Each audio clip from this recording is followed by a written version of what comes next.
Latter-day Peace Studies is produced by peace-loving members of the Church of Jesus Christ of Latter-day Saints. Any views expressed herein are not to be taken as official positions of the Church or its authorities. Latter-day Peace Studies presents Come Follow Me. I'm Christopher Hurtado.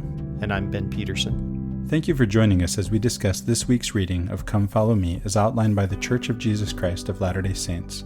Our hope is that as we discuss the Scriptures, we will come to a more perfect understanding through experiencing the atonement of Jesus Christ and find greater peace in our lives.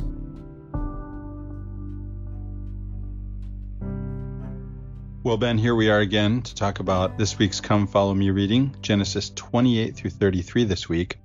Though I'm going to start by backing up to Genesis 27, because once again, we have two different narratives of the same occurrences. Well, the same story. It's not the same story. That's the thing, right? It's two different stories, two different versions of the same story. How's that?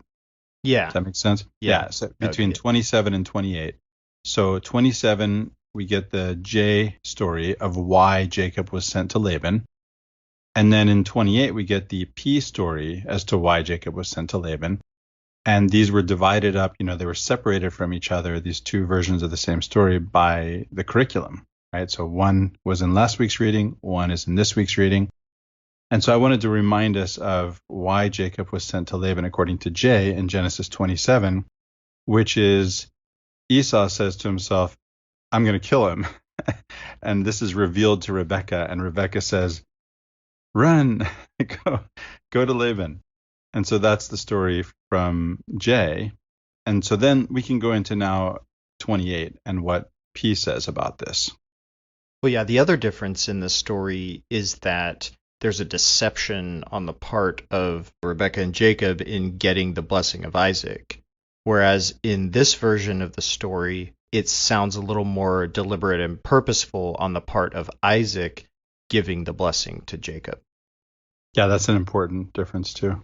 So we start off here with Isaac pronouncing this charge to Jacob, and it's, don't go and marry one of the Canaanite women, which is what his father had told, not specifically to Isaac, but had told his servant, I don't want my son marrying a Canaanite woman, so you need to go back to my family and find him a wife.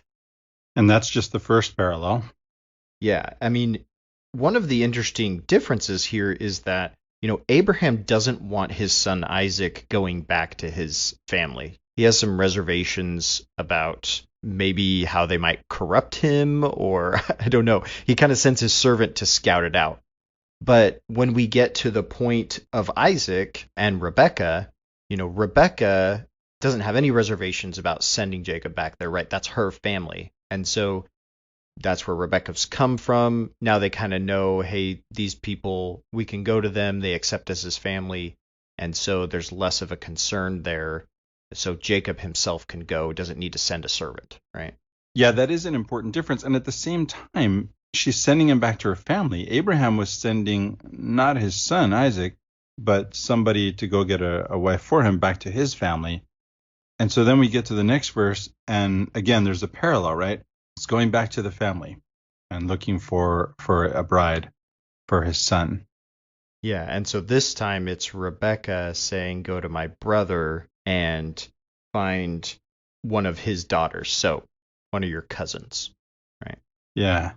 So then Ishmael, because he hears that his father doesn't like the idea of Isaac marrying a Canaanite, he decides not to marry a Canaanite either, but he marries somebody from Ishmael, which is, again, interesting because you have the two sons, and then the two sons, and they're related in that separate way, right?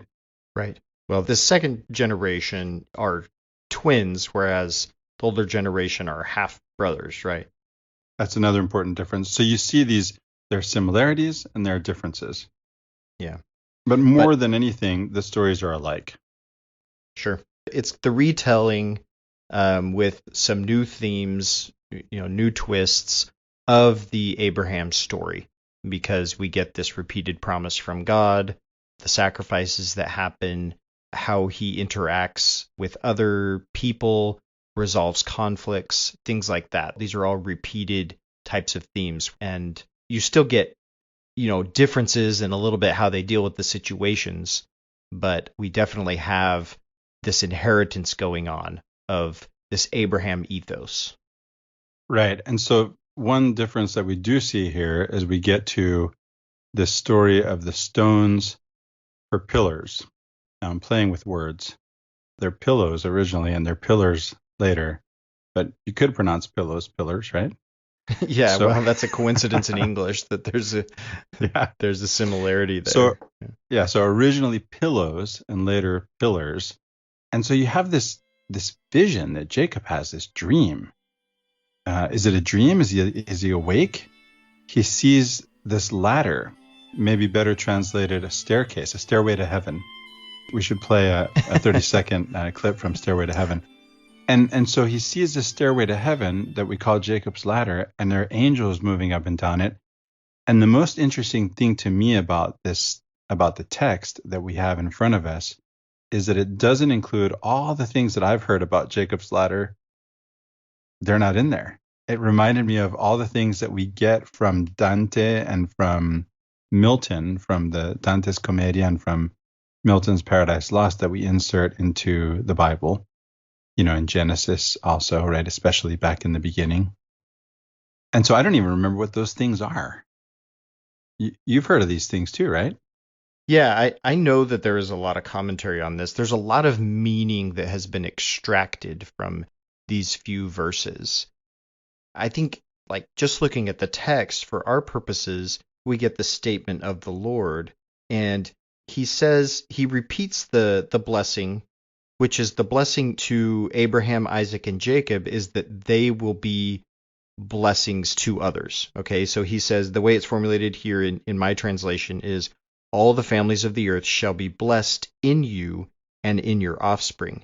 And then the Lord says, know that I am with you and will keep you wherever you go, and will bring you back to this land, for I will not leave you until I have done what I have promised you. Okay, so to me, this is sort of some of the meaning that comes out of this dream that he sees of this stairway that have angels or messengers of God going up and down. And what I kind of pull from that is that God is involved in the affairs of men, of humans. And so he is ascending and descending back and forth, and he is saying, Jacob, I'm here with you, and I am interested in your life, and I'm going to fulfill my promise to you.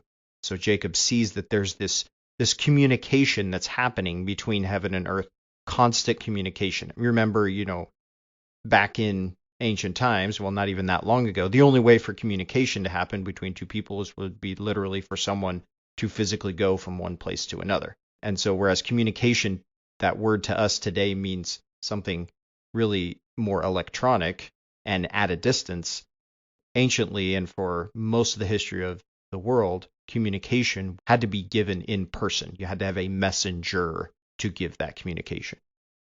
So it makes sense that you would have these messengers going up and down between God and man. Now there's some really curious wording here in a couple of these verses, Ben. By the way, in 14, I did also pick up on this idea that the blessing, I think this is worth repeating. The blessing that's being given to Abraham, Isaac, and Jacob is to bless others. Mm-hmm. And I think this is important because I think we'll see, as we go through the reading, we'll see Jacob, in a sense, wanting to bless himself, right? He struggles with this concept. Yeah. Yeah. So we have that. And then in verse 16, we read, surely the Lord is in this place, and I knew it not. And it doesn't even strike me as that odd now that I reread it. But the verb tenses there threw me off a little bit. And so I went to the NRSV and I read, surely the Lord is in this place, and I did not know it. So it's not that he is in this place now, and I knew it not then, because knew is past, but rather that he's in this place, and I did not know it is how we say, I didn't realize it, as it's present, right? As he is present, I'm not aware. And then it's interesting because he says, and he was afraid and said, how dreadful is this place? This is none other but the house of God, and this is the gate of heaven. So now we have heaven's gate too. But isn't that interesting? I mean, I get that he's afraid. You see an angel, you experience the presence of God, and it's something really unexpected, right? It's something completely, how should I say, other, right? Transcendent is probably the best word. But to call it then a dreadful place, and to say then, because it's a dreadful place, it's the house of God. I would call that a bad translation. The NRSV says, "How awesome is this place? There is none other than the house of God, and this is the gate of heaven." Yeah, the KJV does say dreadful, and what this is evoking is, a response of awe. So I like Okay, the good. word awesome better there. I like that too. As long as we don't read it the way we overuse the word awesome. Right? Sure. Everything's Well, we've got a awesome. vernacular for that, Right. Yeah. So if we read this as truly awe-inspiring, then that makes more sense. Yeah. What do you make of the pillows as pillars? So there's a couple things that could be going on here. I mean, the most obvious thing here is that there's some sort of construction going on. I mean, he names the place Bethel, which that's just the house of God, right? So Right. this is a proto temple here because he thinks this is where God dwells. There's the staircase, that's the gate that goes up and down. And so there's all of these structural symbolism going on here of a gate, of a staircase or a stairway, and now, you've got a house. And so even just symbolically, this house is being constructed here, and this is the prototypical idea of a temple in this place being developed. To Jacob, it seems to be specific to this place, right? He's talking about a geographic place, but I'm going to proof text here a little bit, where he says, "Surely the Lord is in this place, and I did not know it," just like you were saying, Christopher. And kind of what I take from that is that, Jacob thinks he's talking about this specific geographic place, but this can be applied to an experience that we would have with God anywhere, right? God is anywhere that we are ready to recognize him as being. And so often we may look at ourselves after an experience and say, "Oh, God was here and I didn't realize it. I didn't realize it before just now, that God really is here with me." And so we have those moments of realization, epiphanies, or even, a type of theophany where we experience God and say, "Oh, he really is here." And I didn't see it. I didn't realize it. I didn't understand it in the moment, but now I do. Yeah, and so in terms of sacred geography, then now we're going to say this is the place where heaven and earth meet, which we see in the Right. ladder. This is the gate to God, right? So this is the place, and this is the place, right? In our tradition, there's that famous line, "This is the place." Right. And so this is the axis mundi, right? This is the place where heaven and earth meet. This is the place where, of course, you would say this is the house of God. Another connection I see with the place, the stone itself that is used for a pillow is part of that place, right? It's part of the place itself.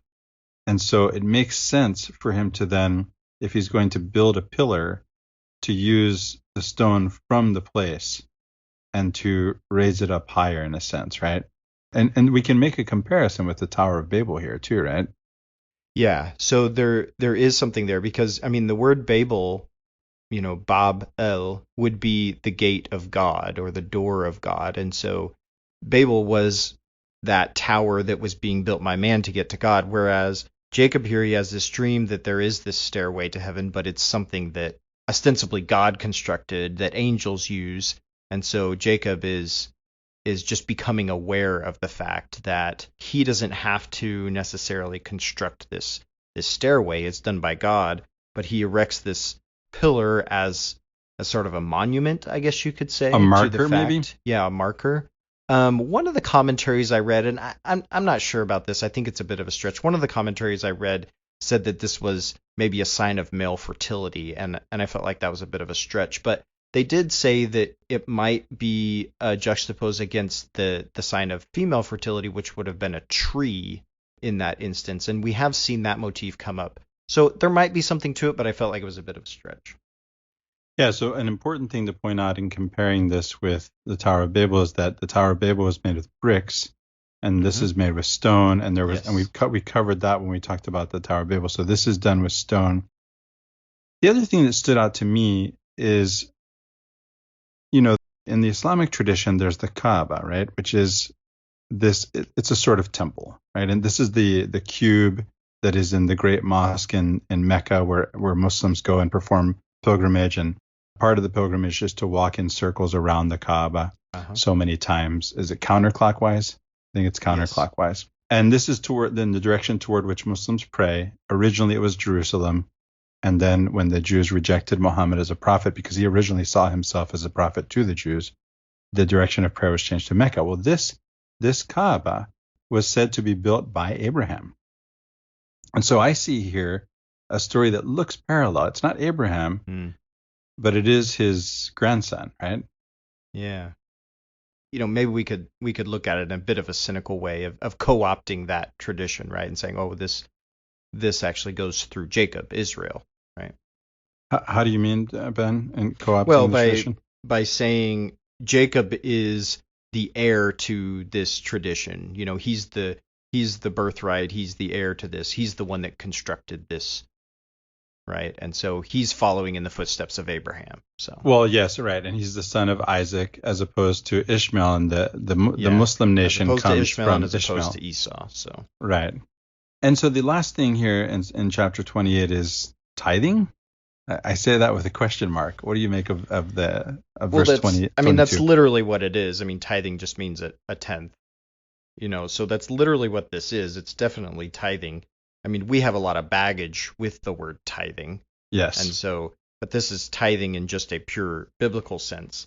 It does seem kind of out of nowhere, Yeah. that he would And say this isn't this. a It's verse like, that's cited for, when we talk about tithing. yeah, when he says he's giving a tenth to God, what we're probably talking about here is in sacrifice, Right. is would be my guess. But it is tied with temple, and tithing even in our tradition is very tightly tied with temples. But at least in this story, the sacrifices would happen in this place as well. You build an altar from stone, you make the sacrifice, and so that sacrifice is codified, at least in this instance, as a tenth. So every 10th animal or whatever that you would have. So in the next story, in chapter 29, we have again a story that looks a lot like the story of the servant of Abraham going on behalf of Yeah. Isaac to look for a wife and meeting Rebekah at the well.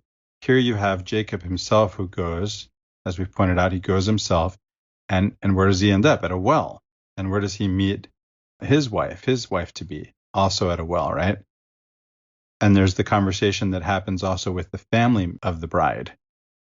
We've got this well, and it has this super heavy stone over it, and they say, no, we all have to wait till everybody gathers because we all have to together move this stone and give water to our animals and then put it back. And the idea is that the stone's really heavy, and so everybody has to gather to do it. But then we have Jacob. It says Jacob went up and rolled the stone from the well's mouth and watered the flock of his mother's brother Laban. So Jacob does this by himself. Later, when we get to the wrestling match, what we have here is this mythical hero Jacob kind of has superhuman strength. This Right. goes back to what we mentioned last week, because Rebecca feels the two twins, wrestling in her womb, and then the Lord tells her one will be stronger than the other, and then the elder will serve the younger. And we said at that time that Esau was the stronger one. I think that's probably still correct.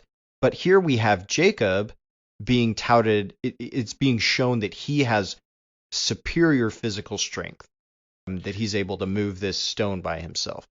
That is interesting, isn't it? And later on, we'll see Esau show up with a lot of strength too, but that's because he brings 400 men with him, Yeah. right? Yeah. Yeah. And so there are different ways of thinking about strength or power, if you will. Yeah. So then we have a beautiful verse, Ben.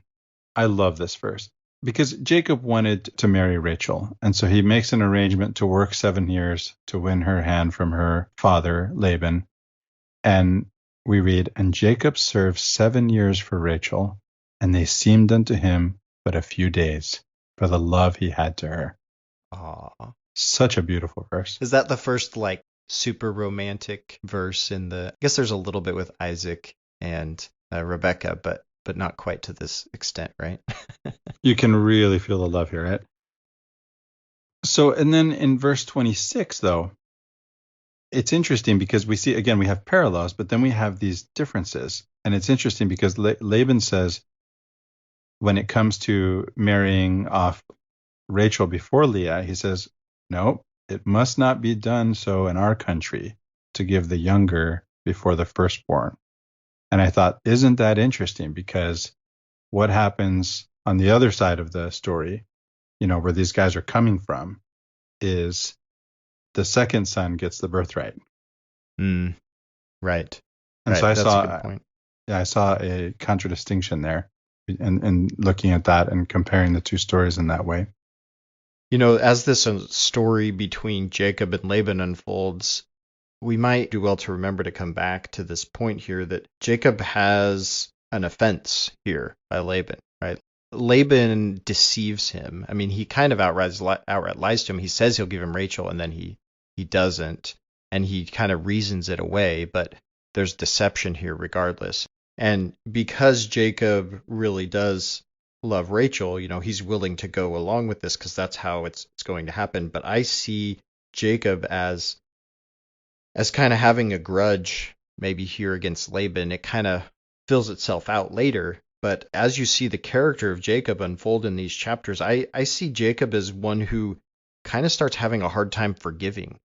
And I see that come out a little bit in this. He struggles with forgiveness. And the idea of the name that he gets, Israel, is, one who strives with God, or maybe even struggles could be a word that fits in there. And so I think that struggle to forgive others might be part of that striving, that struggling that Jacob is constantly having. And then we create a metaphor or an allegory of this in his wrestling with this man, with God, this struggle that he has. And I think a large part of that is him struggling with how to forgive other people.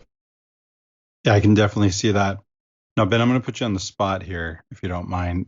In verse 27, we read, fulfill her week. Right? So Laban says, I can't marry off the younger daughter without marrying off first the older daughter. Yeah. And so if you still want Rachel, you've been married to Leah now, so fulfill her week, and will give thee this also for the service which thou shalt serve with me yet 7 other years. And Jacob did so, in verse 28, and fulfilled her week, and he gave him Rachel, his daughter, to wife also. So he does eventually marry Rachel by, fulfilling her week. But what does that mean? We talked about last time how there's not like some marriage ceremony outside of the consummation of the marriage, right? There's an agreement, and then it's like, okay, you have her. I mean, in this case, they do have a feast, but there's not really a particular ceremony. It's just like you go in that room, and the next morning, you're married. And the idea here is that Leah's veiled, and it's dark, no electricity. So Jacob doesn't know that it's Leah. Consummate the marriage. Next morning, hey, it's a done deal, right? This isn't something you can annul. Like, the act has been done. And so yes, you are married. There's nothing we can do to change that anymore. Then what you have after that is a week of festivities. So that's what this is. It's a week of celebration of the consummation of the marriage. So the idea behind this is that is kind of a party for the bride, and that's where she's probably going to have her dowry presented to her and, other things. So first you have a contract, then you have a consummation, then you have the bridal shower. Yeah. No, that's interesting. I'm glad you could answer that question, because I meant to look into it and didn't. So now we have this strange story again that looks a lot like the story between Sarah and Hagar, right? Yeah. There's a bit of echoes of that here. Yeah. Yeah. So when the Lord saw that Leah was hated, the text tells us, he opened her womb, but Rachel was barren. So there's something for Jacob to learn here, right? As long as he's only loving Rachel and he's married to Leah and he's not loving her and he's hating her, then she's going to conceive, not Rachel. and the joke's on Jacob, right? Yeah, a lot of these chapters have trickster stuff going on. Jacob kind of deceives Esau, and then they deceive Isaac, and then Laban deceives Jacob, and now we have the Lord sort of playing a trick on Jacob. Right. So there's a lot of these tricks going on that seem to have real world consequences, real life consequences to people. These aren't simple playful tricks, but Ben, if I can put you on the spot again, we've been reading this text, skimming along the surface, maybe literally. What if we read it more literarily? I mean, I get there's no electricity, but there are oil lamps. How about voices? There are voices. So, what do you think this text is doing? They probably aren't the same height. Yeah. Yeah, et cetera, right? Sure. So what do you think is going on here? And the same thing with Rachel being barren and Leah being able to bear children. This is just something that happens, and it's explained away as God made it happen. So that one's easy to deal with. But what do you make of this other thing? And we see the same thing back in last week's reading. Do we really think Abraham, I remember comparing it to the Little Red Riding Hood story, right? Where there are all these evidences that things are not as they seem, and yet they really must be as they seem after all. So you mean referencing the fact that Jacob doesn't realize it's Leah, not Rachel? Right. Just like Abraham doesn't realize that he's giving the blessing to Isaac instead of to Esau. Yeah. In this case, is it Isaac or Jacob? Simplest Jacob. In this case, the simplest explanation is that they're drunk.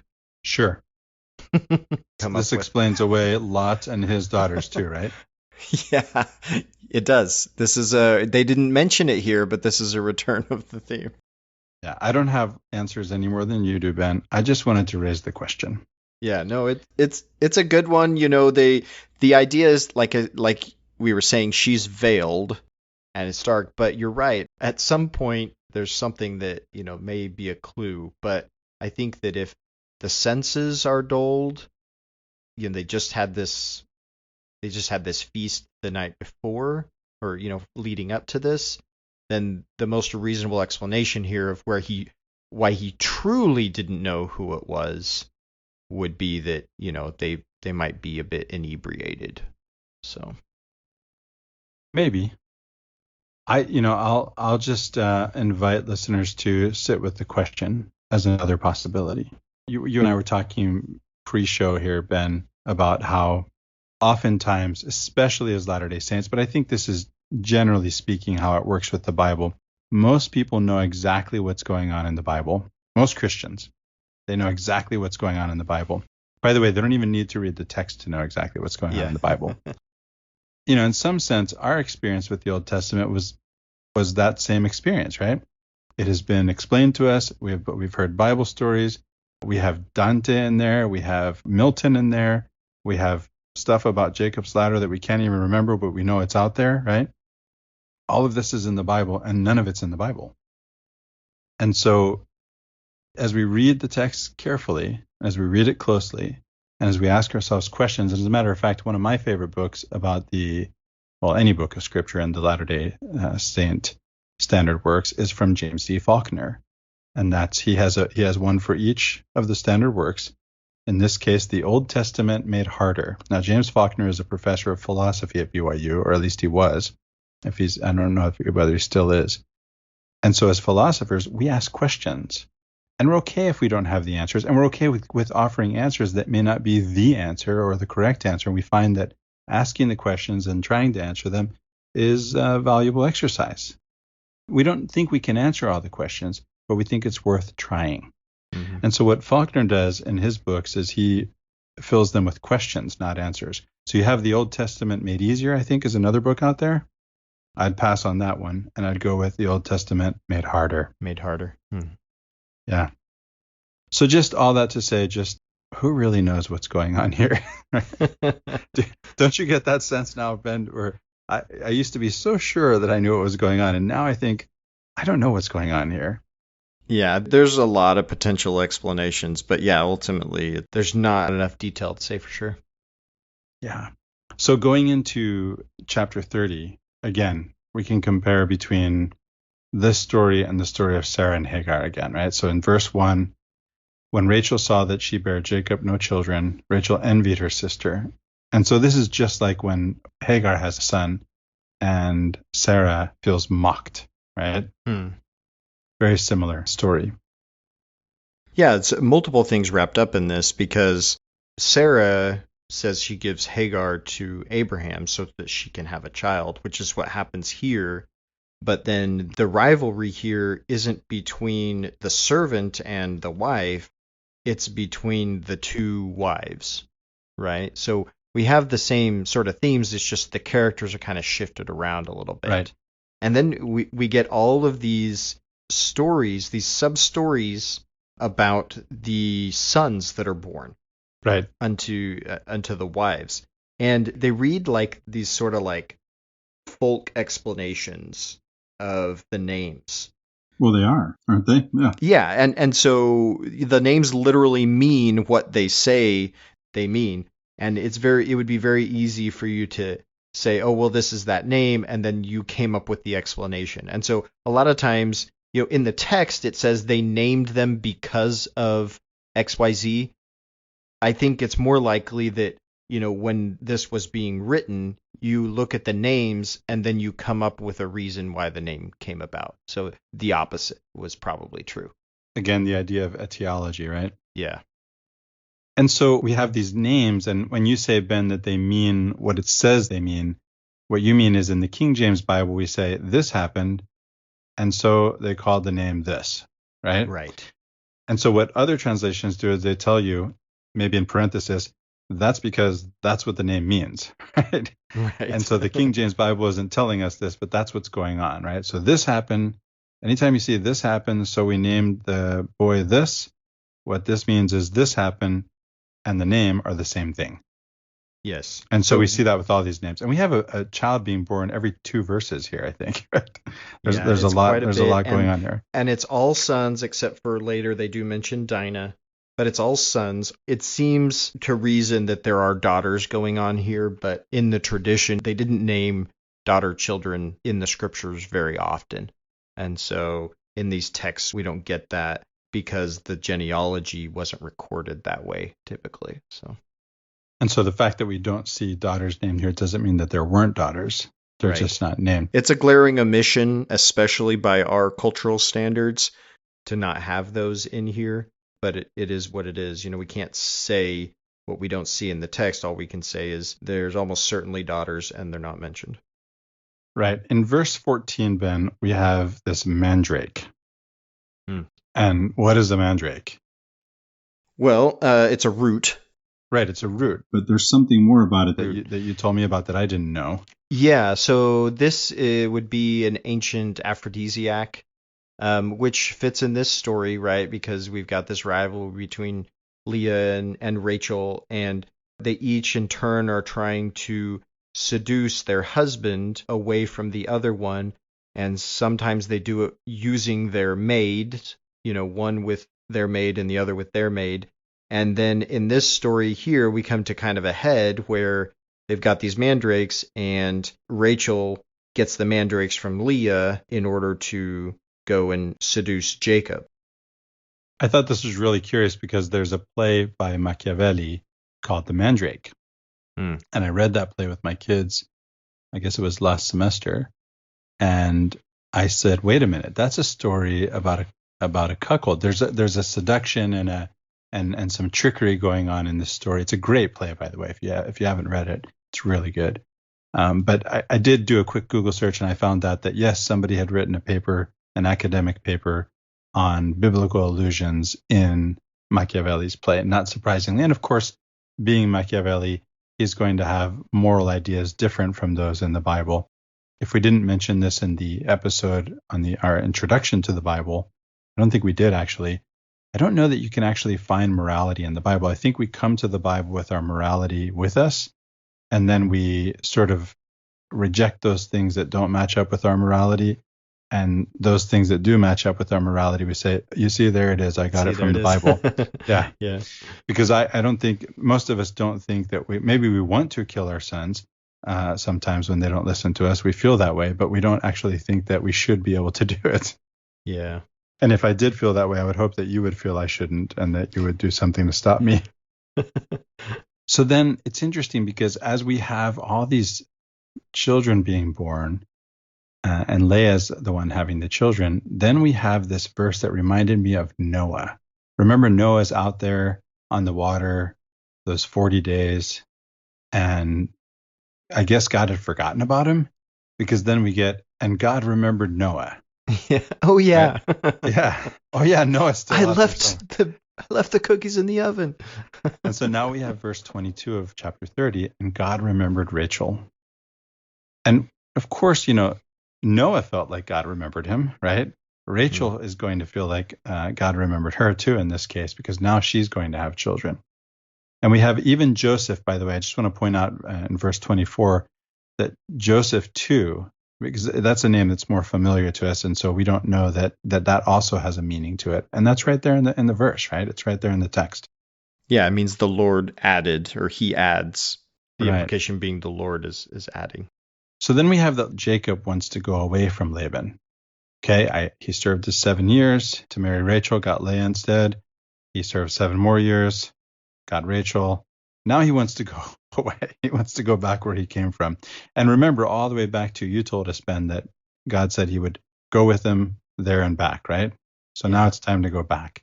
But Laban doesn't want him to leave, because Laban has been blessed by Jacob. And it's interesting to me because that is the blessing that Abraham, Isaac, and Jacob are given, that they will be a blessing to others.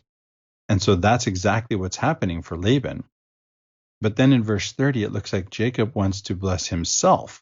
That's what it looks like to me, that he acknowledges, just as Laban has said that he's been blessed, I think Jacob can acknowledge that. And he says, yeah, but now I want to bless myself, right? What's in it for me? And so in verse 43, at the very end of the chapter, we do get that he does actually bless himself, right? He's going to be increased exceedingly, and he's going to have a lot of cattle and maidservants and manservants and camels and asses. And then as the story continues, to me, it's hard to disentangle who cheated whom, because we can go back, well, who started it, right? We can say, well, let's see. He was told that he could marry Rachel after he served 7 years, and then he had to serve 7 more years. He actually got Leah. He was tricked. But I don't know that the text is trying to make it so that it's really obvious who's the good guy and who's the bad guy. And I think our focus has to be on Jacob regardless. And as you've pointed out, Jacob seems to have a hard time forgiving. And as I'm pointing out, I think that he's looking to bless himself and not really thinking about blessing others, at least at this point in the story. And so that's what I wanted to bring out. Yeah, it's possible that Jacob finds it easy to rationalize or justify his behavior here. He does say later, that Laban changes his wages a bunch, so he's always renegotiating with him what the costs or the price are of what he wants from him. It says he changes it 10 times, but those 10 times don't come out in the text. It's a strange story here with the flocks, what's really going on. The way it's told from the start, what Jacob does is he offers to Laban, hey, I'll only take the animals that, are marked in a certain way, striped or spotted. And those were rare colorings for an animal. And so Laban's like, yeah, that's fine, because that means you're not going to get very many. And then what Jacob does is he contrives this way to breed the animals such that more of them have this marking on them. And it's a very strange thing when we read it in the text, but if we see this from an ancient mindset, apparently there was the idea that the coloring of the offspring of a ewe lamb was dependent on what the ewe lamb was seeing when it conceived. Obviously it didn't have a scientific understanding of how these things happen, and so that was their explanation. So what Jacob does is he concocts these patterns for the ewes to see while they are conceiving, and so that is supposed to be the explanation for why they bear the coloring of their offspring, and why Jacob's takeaway increases while Laban's decreases, because Jacob is doing this. However, there's an alternate explanation that happens in the next chapter, And it just has to do with the Lord being the one that has made all of this come about. And so there's kind of two explanations. In one, it's Jacob that contrives the whole thing and all the details of it and makes it happen. And in the other one, it's really the Lord that, contrary to what Laban is trying to do, the Lord always prospers Jacob regardless. And so Jacob is sort of passive in that account in chapter 31, whereas in chapter 30, Jacob is the one that's making it happen. We weren't able to see whether there was, like, actually from a scholarly analysis point of view, separate authors of this here, but to me, I see two different accounts. One, again, describing Jacob's trickery, so to speak, and the other just describing how the Lord blessed Jacob regardless of what Laban decided to do. Yeah, and there wasn't an obvious, this is P, this is J that we could find, but that doesn't mean that that there isn't, or that there couldn't be a source of someone else noticing this before Ben. Now, Ben, it could be that you have discovered something new here. That you are a careful reader. I appreciate that. So you have then something interesting pops up here, that it's something that shows up in 31:19 that then we pick up later, because it's right in the middle of the story you've been telling, Ben. And it's that Rachel steals Laban's idols. Yeah, his gods, his household gods. Right, his household gods. And so the question is, what does she want with them? What would you say to that? Well, it wasn't obvious to me at first, and I don't know that it's still necessarily obvious. There's a couple thoughts I have on it, and then there's some commentary that seems to make more sense. One of the thoughts I had on this was that this is the religion of Rachel. This is what she grew up with. And she knows she's leaving. She's never going to see her family again. And so the idea being that she would take these. Now, there is a discussion earlier where she talks about how her father has sort of squandered their inheritance, and so they're not going to really get anything. So this might be her kind of trying to take that as a family heirloom to pass down. Maybe these do have religious significance to her. She doesn't quite understand Jacob's view or religion of God yet, and so that could be going on. The commentary, though, says something that I think was more interesting than my thoughts on it. And it says that these represented ancestral deities. And so, yes, these were family heirlooms, but on a much higher level. What it meant was when you possessed these, that you were ensured the leadership of the family. And it legitimized the property claims if you possessed these idols. And so Rachel is basically claiming her inheritance as, like her birthright, I should say, of the family. And she's taking that with her and saying, I'm claiming leadership of this family, which is quite a statement. What's interesting to me is how much your intuition and what you found in reading commentaries match up, Ben. It's that they're not actually that different, right? You got a little more detail of why these idols are so important and what they represent. But I think there's also something that's not in the commentary that's in your intuition that I think we can say, for Rachel, she's marrying into the family of Abraham, who's our monotheist, right? Or at least monolatrous, right? Mm-hmm. Because there are these other gods. And so if she's monolatrous at this point, we don't know. The text doesn't tell us. But even if she is, that doesn't mean that she doesn't recognize that there are other gods. She's just not going to worship them, but she has this other use for these idols. I would say she's probably not monolatrous at this point. She's marrying into a family where that will become her religion, but this is the religion of her father. And so it's interesting because we can see her leaving, on the one hand, leaving behind the religion of her father to go to the religion of Abraham, Isaac, and Jacob, and ours, right? But on the other hand, she's bringing these idols with her. And again, they get mentioned here, and then they're not mentioned as we go through the rest of the story that you've told. And we have another stone pillar and stone heap coming up. But then they show up again later. And I think it's interesting. We'll come back to them as we go through the text. So we get this exchange between Jacob and Laban is saying, why did you leave? Goes after them. And Jacob says here, he says, because I was afraid. And this echoes Abraham saying that Sarah is his sister because he's afraid that Pharaoh's going to kill him. Isaac saying Rebekah is his sister because he's afraid Abimelech's going to kill him, so forth. So some of the actions of these men, they do come out and they explicitly say, I did this, I acted rashly, which, the accusation of this other party is that they acted in an irrational way. And they say, well, I did it because I was afraid.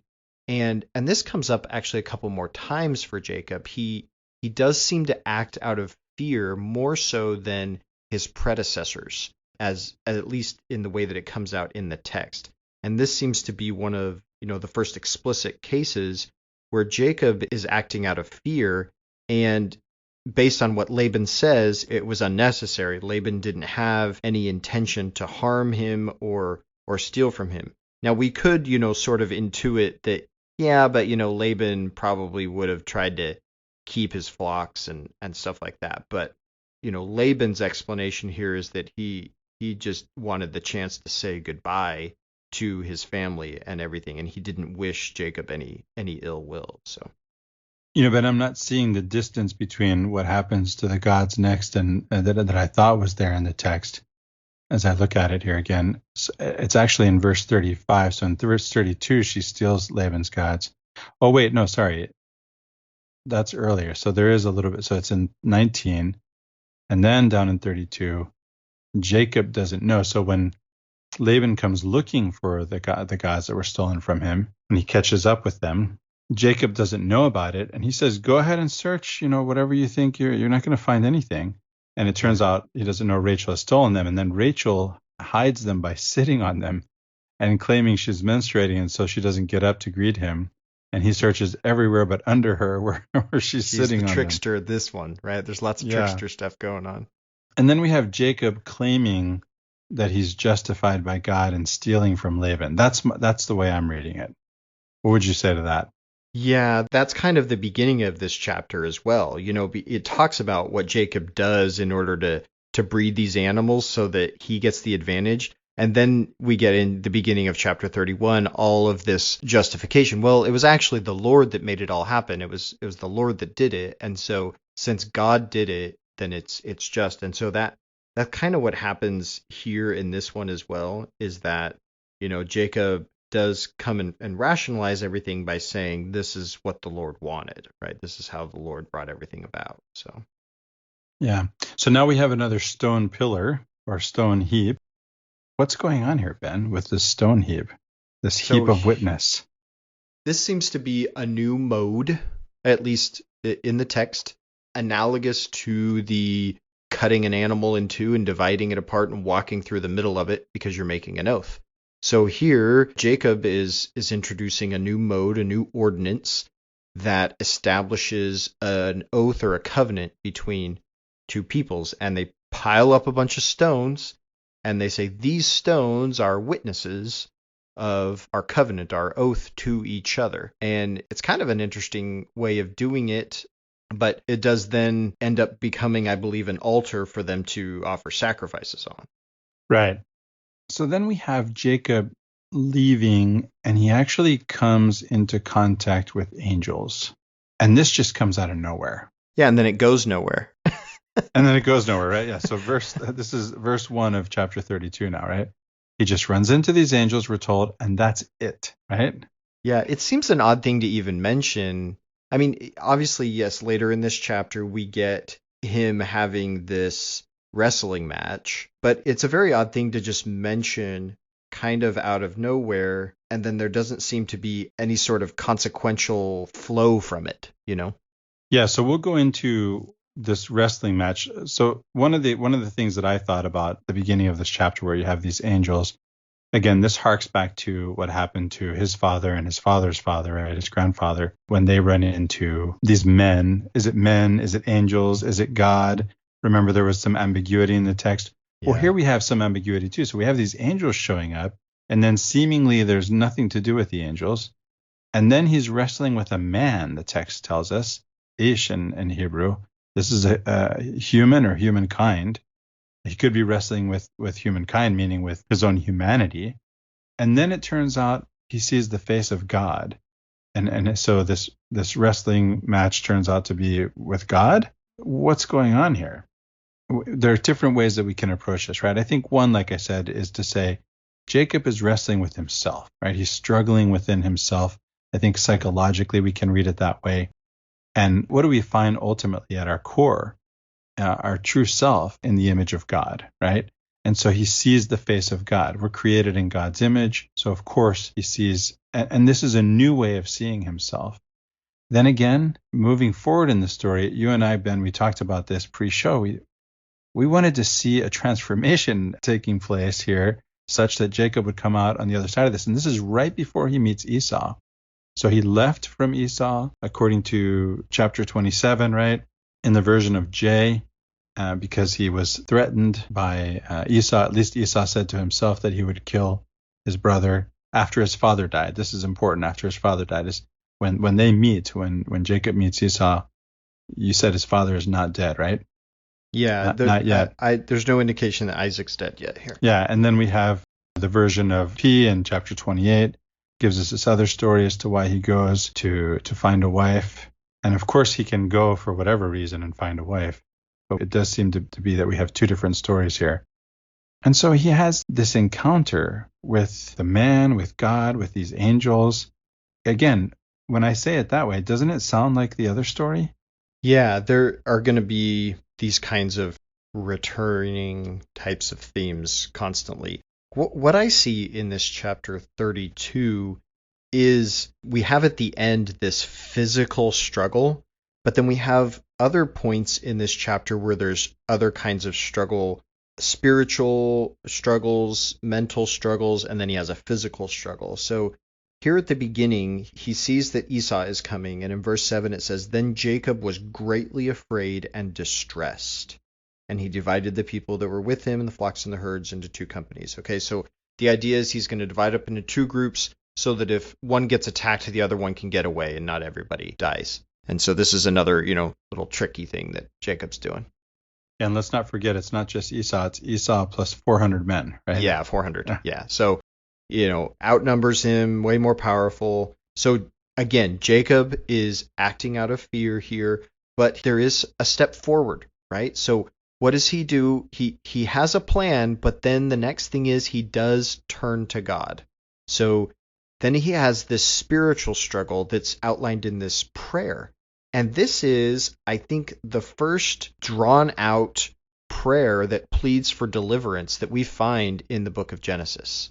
And it's several verses long, and there's lots of good stuff in here in terms of what we're seeing going on with Jacob as he's struggling or striving with God, which he gets this name later. So here's the prayer. This is NRSV translation.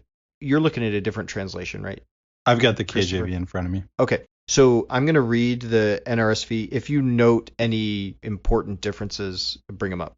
Okay, so he says, "And Jacob said, O God of my father Abraham and God of my father Isaac, O Lord, who said to me, return to your country and to your kindred, and I will do you good. I am not worthy of the least of all the steadfast love and all the faithfulness that you have shown to your servant. For with only my staff I crossed this Jordan, and now I have become two companies. Deliver me, please, from the hand of my brother, from the hand of Esau, for I am afraid of him. He may come and kill us all, the mothers with the children. Yet you have said, I will surely do you good, and make your offspring as the sand of the sea, which cannot be counted because of their number." So there is this little back and forth where he acknowledges God's ability, but then he expresses his fear, but then he says, yeah, I know God can deliver me, and then he expresses his fear, and then he says, oh, I know God. So there's this back and forth in this prayer that we've noticed as a pattern of prayers of prophets in the scripture at other times. And so again, this is this spiritual struggle that he's going through. And then he concocts this enormous sum of gifts of animals to give to Esau. Previously, he said he would just give a tenth to the Lord, and I don't know what amount this constitutes in terms of the percentage of his flocks and everything, but he's certainly giving a huge amount to Esau, I would say, at this point. It says, "For he thought, I may appease him with the present that goes ahead of me, and afterwards I shall see his face. Perhaps he will accept me." Okay, Mm. so if we take this verse, just kind of pull it out, it's like, what is this talking about? Oh, he's making a sacrifice to appease someone, and then he'll see his face and he'll be accepted, right? So, like, this is the mindset, the ancient mindset of sacrifice, to appease God and receive acceptance, or at least that's what you think is supposed to happen. But in the ancient mindset, you never quite know where you sit with God, right? So, like, you never know where you're sitting with Esau. And so what's he going to do? He's going to give him the biggest present he can come up with, because he doesn't know where he sits with Esau.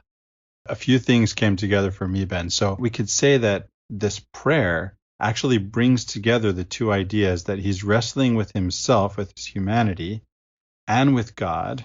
Those two come together in this prayer, right?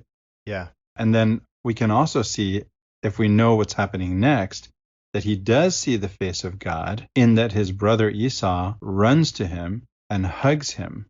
Yes. That he receives him with love, when he doesn't expect it, and when he doesn't feel like he deserves it, and he tries to make the sacrifice to get that, and yet he couldn't know, right? He couldn't know, and it really is surprising, I think, to us all, not just to Jacob, but to the reader, that Esau shows up in this way.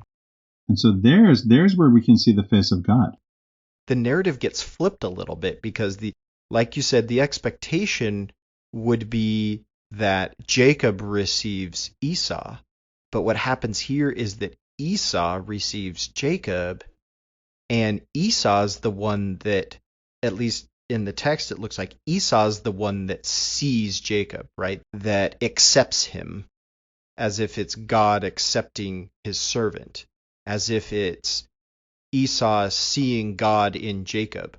Whereas we would want to kind of turn it the other way in terms of Jacob's repentance. He's coming to see God and then see his fellow man.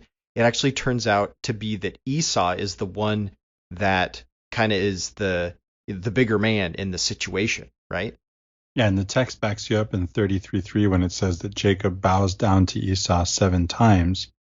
And also in 33:5 when Isaac calls himself Esau's servant. It passim, right? This happens throughout and the rest of the chapter. And not only does Esau welcome him with open arms, but the bribe or the offering or the sacrifice that is being made by Jacob is unnecessary. Esau says, I don't need any of that. And I think, again, we can see God where last week we talked about how, was it last week or the week before, we talked about how we make up that we have to do X, Y, Z to connect with God, right? Whether it be making sacrifices, for example, in this case, and maybe in the other case too. And it turns out all we have to do is head in that direction, in God's direction, and he comes running and embraces us. And he says, I don't need any sacrifices. You don't have to do any of this stuff for me. I'm ready to receive you with open arms. Exactly. Same story all over again. Yeah. No, this does harken back to Abraham sacrificing Isaac, because, in one of the analysis of this story, the angel comes saying, you don't have to do that. That's not necessary. You don't have to make these sacrifices in order to feel my acceptance and my love. So you have Abraham wanting to be a high priest, acting out what he sees the other high priests around him doing in his context. He thinks, to be a high priest, I have to sacrifice my son. That's how it's done. And God says, no, you don't. You don't have to do that. Yeah. So we get this, we skipped over it a bit because we wanted to get that story of Esau, but we get this physical wrestling match, which I want to come back to here a little bit, between Jacob and, it says, a man. But what's interesting is it says a man, but then there's so many other clues in the text that seem to indicate this is either some sort of divine being, and then later implies that it's actually God. And so here's additional ambiguity, just like you brought up, Christopher, about who this person is. Just like when Abraham entertained the angels, it was really ambiguous, not just who it was, but how many there were. So in this case, it starts off seeming obvious, but then gets more vague as it goes on. So he has this wrestling match with this apparent divine being in some way, and he's winning, right? Like, he says he won't let him go, this is sort of hearkening back to Jacob's superhuman strength, right? Like He's got really God is pinned down strong. at this moment, Yeah, right? he's got God pinned down. And so, God's saying, "Uncle." yeah, and there's a little hint of a folkloristic theme here. What the commentary says, it marks the antiquity of this tradition, and that is that the divine being that is existent here while the sun is down at night has to go away before the sun comes up. And it's almost like a Cinderella thing, turns into a pumpkin type of thing. But that's the idea. The divine being had to vanish before sunrise, otherwise there were some consequences. The other thing is that names give you power over people. And so Jacob asks him his name, and he won't tell him his name because then that would give Jacob power over him. So again, there's these echoes of the folkloristic traditions about divine beings and who God was. Again, it's not clear exactly the conceptualization of God at this point. Is he a man in human form? Is he not? It's kind of vague at this point in Genesis. Well, Ben, I see him wrestling with two men, actually. I mentioned already that he's wrestling with himself, with his own humanity, and he's also wrestling, let's not forget, with his brother. Yes. His brother doesn't have to be present. He hasn't gotten to his brother yet, but he is wrestling with his brother. And then I've already said that he sees the face of God in his brother's face. Yes. I think that's great. If we were to even posit that he literally is wrestling with his brother and didn't know it at this point, that would be fascinating. But I really like the meaning behind him wrestling with himself, or metaphorically wrestling with his brother at this point, because he doesn't know how to deal with this situation, right? He feels an offense, a grudge, also fear. So he doesn't know how he can move forward with reconciliation and forgiveness in this situation, and he's really struggling to figure that out. Yeah. So the couple other things that show up here, Ben, is that not only does Isaac call himself Esau's servant and he bows down to him, but also his wives and all of his children do the same. So it's interesting because here, when they parted company, Jacob had stolen his birthright, so to speak. At the same time, let's not forget that Esau didn't really care about it, right? Right. I mean, he was willing to sell his birthright for some lentil soup. But then he did get tricked. Well, Jacob and his mother tricked Jacob's father into giving him a blessing, and then Esau really wanted a blessing. I don't know if he cared about a birthright necessarily. The text seems to indicate that he didn't, but he did care about a blessing. And the blessing that he got, if we can call it that, is just this mirror opposite of what his brother got, which meant that he would actually serve his brother. And so here we have his brother actually showing up and saying he's his servant. So it's kind of interesting the way this ends up. And then about the offering that Jacob wanted to make, he still wants his brother to accept them. And he's saying that they come from God because, again, when he's saying they come from God, remember that goes back to, how did he really get them? Did he trick Laban, or did God give them to him?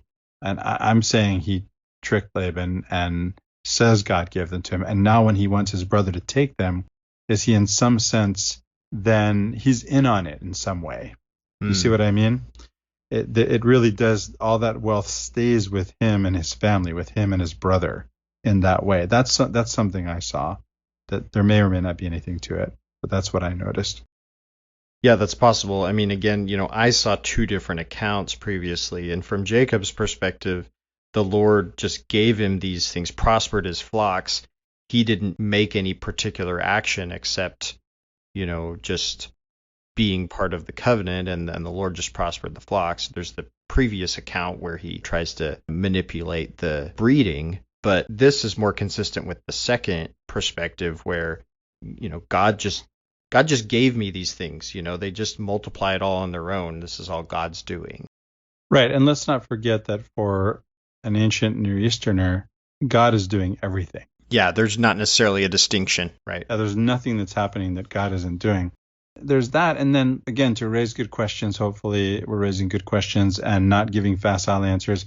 And I want to caution us away from a facile answer that I can see here. which is to say, well, okay, if I have to pick between God did it or Jacob did it, and he's doing it by this method that we know scientifically does not actually do anything, right? Then it must have been God. Whereas another way to read it, to me, that's a facile answer. Another way to read it is, this is just what happened, regardless of what he did. So, he could have his superstitions and do the thing, and maybe sometimes it works and sometimes it doesn't. And who knows what they tell themselves when it doesn't work. But when it does work, hey, it works because this is what works, right? And Sure. That's obvious because, look, it just worked. I would say what happened, and then it's explained by, well, that's because I did this, and or, again, what's the difference, right? God made it happen. The crucial question seems to be what Jacob's intention was. Was his intention, like you said before, to bless himself, or was his intention that, he just lived within the covenant and the blessings come from God? And again, there's not always necessarily a distinction there. So right. Well, for me, again, the answer is he seems to want to bless himself, and he seems to be intending, at least, right? As you've pointed out, the real crux of the matter is, what's his intention? And it seems that his intention is to trick Laban and to come out on top. With that, we end with Jacob building an altar, just like his father before him, and his father's father too, right? Yeah, and I think the idea here is that Jacob is continually entering this relationship with God, and that's why he gets the new name Israel.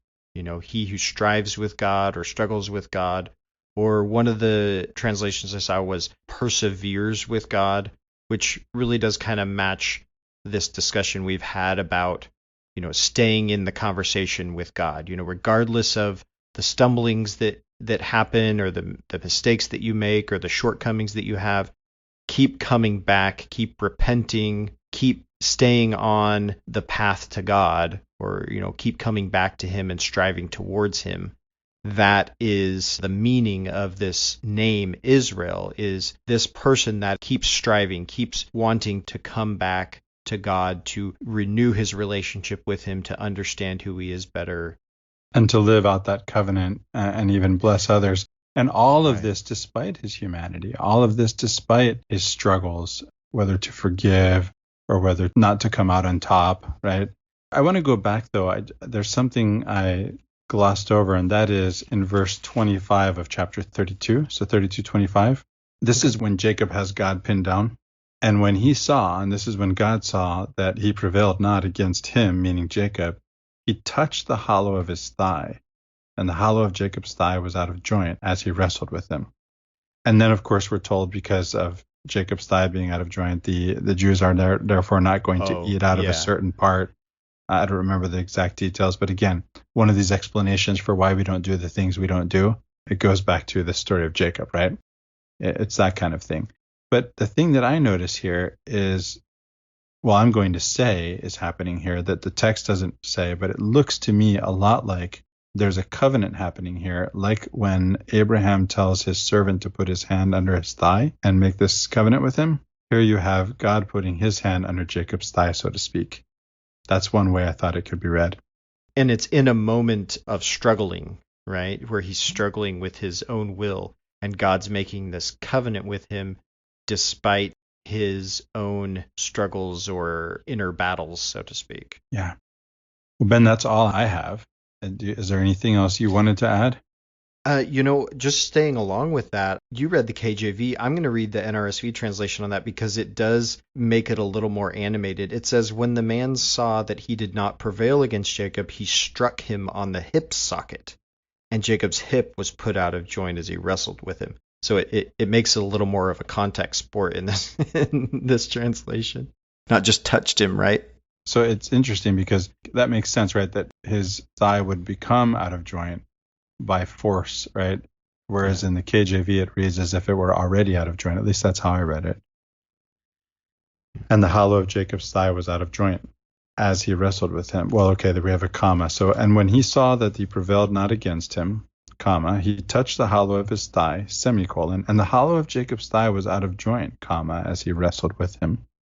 The NRSV is much more active in what's going on. Cause and effect. I didn't actually compare with the NRSV on this verse, I'd probably want to look at an interlinear translation, look at the Hebrew. But that's interesting. Thanks for pointing that out. Is there anything else you wanted to add, Ben?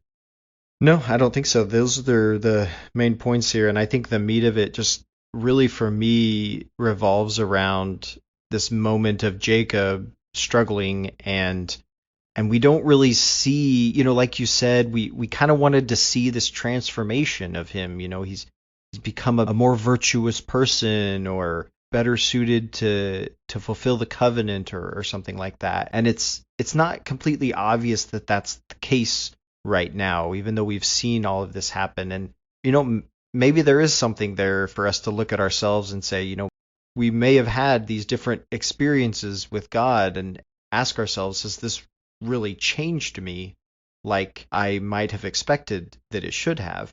And why or why not? Yeah, there's something else I wanted to add, Ben.